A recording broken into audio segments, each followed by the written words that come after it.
Good evening, everyone. Thanks for joining us. I'm Marie and Allie. And I'm Kevin Holmes in for Mike Maruzars. Today's ultimatum forcing lawmakers to find money they don't have. This whole thing started 7 years ago. 4 districts, including KCK, sued the state for not being fair in how they distributed money. And the court agreed, telling lawmakers to do better. We have team coverage on this story to help break down how this impacts you and your child. Let's begin with 41 Action News reporter Ariel Rothfield speaking with KCK leaders today after they learned this decision. Ariel. Rhiannon, and KCK school officials tell me they are extremely pleased with this decision that not only affects students in the school district here, but affects every single child who attends a public school in the state of Kansas.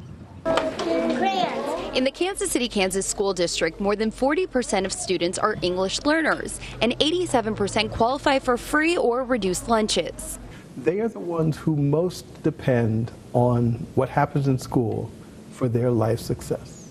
They really need school. That's why for 7 years, KCK and 3 other districts have been fighting on behalf of every public school in the state for adequate funding. The demands increase and the money decreases. And as a result, we've got a third of the kids in Kansas who have fallen behind. And that third is going to finally get a chance to receive the same type of education that all other kids in Kansas receive. Thursday, in a landmark decision, the Kansas Supreme Court determined the state school funding formula is failing to provide many students with basic math and reading skills and leaving harder to educate students behind.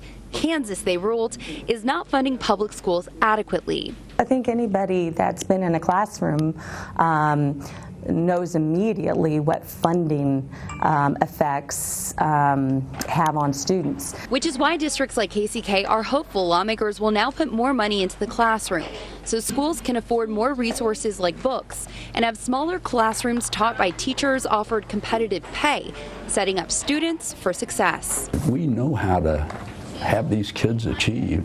We just don't have the resources to do it. And now the real work begins. Lawmakers have a hard deadline to come up with a new school funding formula by the end of the month of June. We are live in Kansas City, Kansas. Ariel Rothfield, 41 Action News.